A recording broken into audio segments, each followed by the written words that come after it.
Friends, welcome to my channel. ನಾನಿವತ್ತು instant breakfast recipe puliyogare ಮಾಡೋದು ಹೇಗೆ ಅಂತ ತೋರಿಸ್ತಾ ಇದ್ದೀನಿ. ಆಫೀಸ್ಗೆ ಹೋಗೋರಿಗೆ, ಬ್ಯಾಚುಲರ್ಸ್ಗಳಿಗೆ ಇದು ಭಾಳನೇ ಯೂಸ್ ಆಗುತ್ತೆ. ಒಂದು 10 ನಿಮಿಷದಲ್ಲಿ ಈ ರೆಸಿಪಿ ರೆಡಿ ಆಗಿಬಿಡುತ್ತೆ. ಇಲ್ಲ ಅಥವಾ ರಾತ್ರಿ ಉಳಿದಿರೋ ಅನ್ನಕ್ಕೂ ಕೂಡ ಈ ರೀತಿ ನೀವು ಗೊಜ್ಜು ಮಾಡಿಟ್ಕೊಂಡ್ರೆ ಒಂದು 5 ನಿಮಿಷದಲ್ಲಿ ಆರಾಮಾಗೆ ನೀವು ರೆಡಿ ಮಾಡ್ಕೊಬಿಡ್ಬೋದು.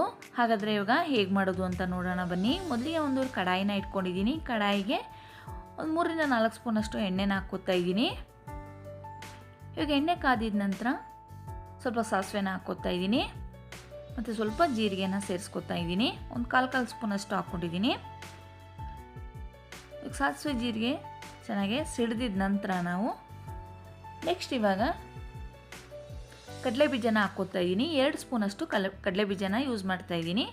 1 ಸ್ಪೂನಷ್ಟು ಕಡಲೆಬೇಳೆ, 1 ಸ್ಪೂನಷ್ಟು ಉದ್ದಿನ ಬೇಳೆನ ಹಾಕ್ಕೋತಾ ಇದ್ದೀನಿ. ಇವಾಗ ಸ್ವಲ್ಪ ಇದು ಕಲರ್ ಚೇಂಜ್ ಆಗೋವರೆಗೂ ಫ್ರೈ ಮಾಡ್ಕೋಬೇಕು. ಫ್ರೆಂಡ್ಸ್, ಬೆಳಗ್ಗೆ ಬ್ರೇಕ್ಫಾಸ್ಟಿಗೆ ಆರಾಮಾಗಿ ಬೇಗನೆ ಒಂದು 10 ನಿಮಿಷದಲ್ಲಿ ಇದು ರೆಡಿ ಆಗುತ್ತೆ. ಅಥವಾ ಟೈಮ್ ಇಲ್ಲ ಅನ್ನೋರು ಈ ರೀತಿ ನೀವು ಆರಾಮಾಗಿ ಮಾಡ್ಕೋಬೋದು. ನೆಕ್ಸ್ಟ್ ಇವಾಗ ನಾನು ಜಜ್ಜಿಟ್ಕೊಂಡಿರುವಂಥ ಬೆಳ್ಳುಳ್ಳಿನ ಹಾಕ್ಕೋತಾ ಇದ್ದೀನಿ. 7 ರಿಂದ 8 ಎಸಳು ಬೆಳ್ಳುಳ್ಳಿನ ಹಾಕ್ಕೋತಾ ಇದ್ದೀನಿ. 1-2 ಒಣಮೆಣ್ಸಿನ್ಕಾಯಿನ ಮುರಿದುಬಿಟ್ಟು ಹಾಕ್ಕೊತಾ ಇದ್ದೀನಿ. ಇದು ಕೂಡ ಚೆನ್ನಾಗಿ ಸ್ವಲ್ಪ ಕಲರ್ ಚೇಂಜ್ ಆಗೋವರೆಗೂ ಫ್ರೈ ಮಾಡ್ಕೊಳ್ಳೋಣ. ಇವಾಗ ನಾನು ಸ್ವಲ್ಪ ಕರಿಬೇವಿನ ಸೊಪ್ಪನ್ನ ಹಾಕ್ಕೊತಾ ಇದ್ದೀನಿ.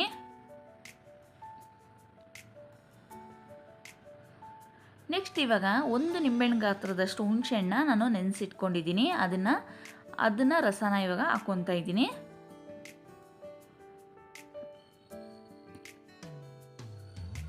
ಚೆನ್ನಾಗಿ ಇದನ್ನು ಕುದೀತಾ ಇದೆ. ಇವಾಗ ಸ್ವಲ್ಪ 1/4 ಸ್ಪೂನಷ್ಟು ಅರಿಶಿನ ಹಾಕ್ಕೊತಾ ಇದ್ದೀನಿ. ಅದಕ್ಕೆ ಇವಾಗ 1 ಸ್ಪೂನಷ್ಟು ಅಚ್ಚಕಾರ ಪುಡಿ ಕೂಡ ಹಾಕ್ಕೋತಾ ಇದ್ದೀನಿ. ಒಣಮೆಣ್ಸಿನ್ಕಾಯಿ ನಾನು ಇಲ್ಲಿ 2 ಹಾಕ್ಕೊಂಡಿದ್ದೀನಿ ಅಷ್ಟೇ. ಹಾಗಾಗಿಬಿಟ್ಟು ಖಾರ ಸ್ವಲ್ಪ ಬೇಕು ಅಲ್ವಾ, ಹಾಗಾಗಿಬಿಟ್ಟು ಸ್ವಲ್ಪ ಖಾರ ಪುಡಿನ ಯೂಸ್ ಮಾಡ್ತಾಯಿದ್ದೀನಿ. ನೆಕ್ಸ್ಟ್ ಇವಾಗ ನಾನು MTR ಪುಳಿಯೋಗರೆ ಪೌಡ್ರನ್ನ ಯೂಸ್ ಮಾಡ್ತಾಯಿದ್ದೀನಿ. ಅಥವಾ ಅಯ್ಯಂಗಾರ್ ಕೂಡ ಯೂಸ್ ಮಾಡ್ಬೋದು. ನೀವು ನಿಮ್ಮ ಇಷ್ಟ ಯಾವ್ದು ಬೇಕಾದರೂ ಯೂಸ್ ಮಾಡಿದ್ರೆ ಅದು ಚೆನ್ನಾಗಿರುತ್ತೆ. ನೆಕ್ಸ್ಟು ರುಚಿಗೆ ತಕ್ಕಷ್ಟು ಉಪ್ಪನ್ನ ಹಾಕ್ಕೋತಾ ಇದ್ದೀನಿ. ಎಲ್ಲ ಹಾಕಿದ್ಮೇಲೆ 1-2 ನಿಮಿಷ ಅಷ್ಟೇ ಚೆನ್ನಾಗಿ ಫ್ರೈ ಮಾಡ್ಕೋಬೇಕು. ನಂತರ ನೀವು ಗ್ಯಾಸ್ ಆಫ್ ಮಾಡ್ಕೋಬೇಕು. ಇದಕ್ಕೆ ಒಂದು ಚಿಕ್ಕ ತುಂಡಷ್ಟು ಬೆಲ್ಲ ಕೂಡ ಸೇರಿಸಿ ಮಾಡ್ತಾರೆ.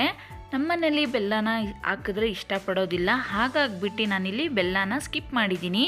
ಇಷ್ಟಪಡೋರು ಒಂದು ಚಿಕ್ಕ ತುಂಡಷ್ಟು ಬೆಲ್ಲನ ಸೇರಿಸ್ಕೊಳ್ಳಿ, ಜಾಸ್ತಿ ಹಾಕಬಾರ್ದು. ಒಂದು ಸ್ವಲ್ಪ ಚಿಕ್ಕ ತುಂಡಷ್ಟು ಬೆಲ್ಲನ ಹಾಕ್ಕೊಂಡು ಮಾಡಿ.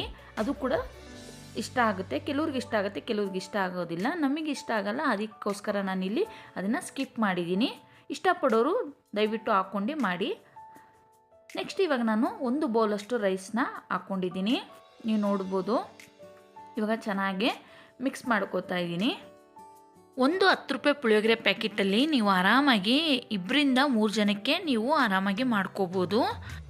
ಇವಾಗ ಚೆನ್ನಾಗಿ ಎಲ್ಲನೂ ಮಿಕ್ಸ್ ಮಾಡ್ಕೋತಾ ಇದ್ದೀನಿ. ಈ ರೀತಿ ನೀವು ಪುಳಿಯೋಗರೆ ಗೊಜ್ಜನ್ನ ಆರಾಮಾಗಿ ಮಾಡಿ ಸ್ಟೋರ್ ಮಾಡಿ ನೀವು ಫ್ರಿಜ್ಜಲ್ಲಿ ಇಟ್ಕೋಬೋದು. ಇದರಿಂದ ನಿಮಗೆ ಟೈಮು ಕೂಡ ಸೇವ್ ಆಗುತ್ತೆ. ಬಿಸಿಯನ್ನು ಮಾಡಿಬಿಟ್ಟು ತಕ್ಷಣವೇ ಈ ರೀತಿ ಗೊಜ್ಜನ್ನ ಕಲಸಿ ಮಾಡಿ ನೀವು ಬ್ರೇಕ್ಫಾಸ್ಟ್ನ ರೆಡಿ ಮಾಡ್ಕೋಬೋದು. ಟೈಮ್ ಇಲ್ಲ ಅಂದವರಿಗೆ ಅಥವಾ ಬ್ಯಾಚುಲರ್ಸ್ಗಳಿಗೆ, ಆಫೀಸ್ಗೆ ಹೋಗೋರಿಗೆ ಇದು ಭಾಳನೇ ಹೆಲ್ಪ್ ಆಗುತ್ತೆ. ಇವಾಗ ನಾನು ಸ್ವಲ್ಪ ಕೊತ್ತಂಬರಿ ಸೊಪ್ಪನ್ನ ಕೂಡ ಮೇಲಿಂದ ಹಾಕ್ಕೋತಾ ಇದ್ದೀನಿ.